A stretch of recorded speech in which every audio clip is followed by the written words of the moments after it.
Your feelings and emotions are not your enemy. Having feelings doesn't make you weak, and listening to your emotions isn't unwise or dangerous, as many out there seem to believe these days. Emotions and feelings are not the problem, but ignoring these aspects of ourselves is. So I made this video because, well, I think emotions and feelings are getting a bad rap in our society. And I think that's a shame, because I think our human emotions are one of our greatest gifts. Not only did they give us the ability to live richer, more fulfilling lives by providing us with a way to connect with ourselves and others on a deeper level, but they also have many practical applications in our day-to-day experiences. But to be fair, I understand why many of us have an aversion to our emotions. For anyone who's ever been on the receiving end of an emotional outburst, it can be devastating. Maybe you've lived with someone who has unregulated emotions, or maybe you yourself have suffered from the consequences of your own emotional outbursts.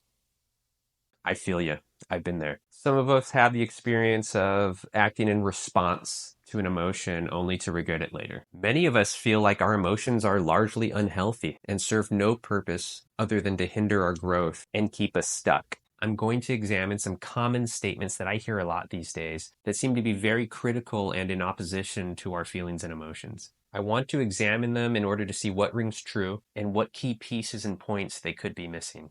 Emotions are powerful, but if kept locked away and undervalued, their gifts remain lost to us and we suffer as a result. There's real wisdom in our emotions, but in order to access it, we need to get past our resistance to them and learn to embrace them. We need to learn more about them, where they come from, and what they're trying to tell us. A negative emotion or voice in your head may seem like an adversary until you realize its original intention was to help you when you were too young and helpless to protect yourself. These emotions, these negative voices and dreadful feelings that seem to wreak havoc in our lives often turn out to be like scared children stuck in the past. Often they came about during some traumatic childhood event, rushing forward to defend us from physical harm or painful emotional circumstances. A negative voice may have helped you when you were younger by stifling your creative expression and keeping you small and therefore more hidden from painful situations or worse, abusers in your life. So when it comes to a negative voice in your head, you might be thinking like, well, how is that helping me? Like, why do I want that? So I wouldn't say it's helpful per se, at least in its current form, but I'll give you another way to look at it, and I'll use an example from my own life. So in my childhood, I experienced a lot of bullying, which led to developing what I would later call a negative voice. This part of me, this negative voice, got the message early on that expressing myself and my truth was actually dangerous. All it knew was that the last time I tried to express myself, I got bullied, and that was dangerous, and that was painful, and that was bad. So in order to protect me, this part decided to bully me first and fill me with so much self-doubt and shame that I no longer felt comfortable expressing myself, and thus prevent me from becoming a target from the real bullies, which will in turn keep me safe. Now, though this solution to protect me was somewhat crude, I'll admit, it was also kind of ingenious when you consider it was born from the mind of a child. It was a desperate attempt to protect me when I had no other resources. In other words, this protective part of me, which I later labeled as a negative voice, didn't know any better. All it knew is that it had to protect me at all costs. Now, the problem was that this voice never left me, even after these bullies were no longer in my life, and it followed me into my adult years, continually popping up and discouraging me from attempting any type of creative expression. Now, all this was occurring subconsciously. I wasn't aware that I had a negative voice bringing me down on a daily basis. I just knew that I had a lot of self-doubt when it came to trying new things and expressing myself. It wasn't until I discovered different types of therapies like trauma work and parts work that I was able to understand how this negative voice came to be. Once I got to know it and thank it for what it did for me, I was able to explain to it that I was no longer in danger and I no longer needed it to protect me in that way anymore.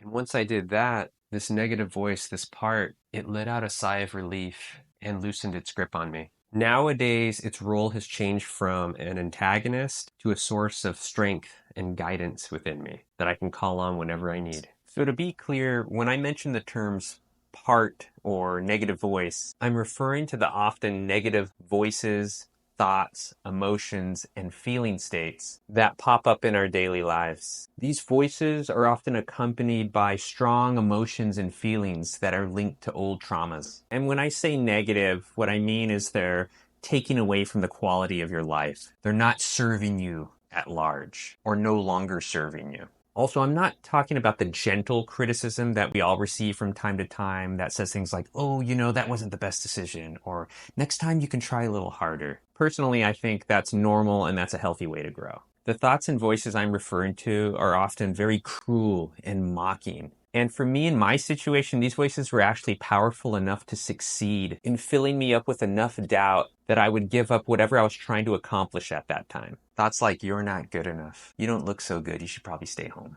I don't think you can handle this job. You're going to be in over your head. These people aren't going to accept you. You're just not at their level. That was actually pretty pathetic. Are you sure you want to try that again? If I were you, I would just give up. You're always going to be this way.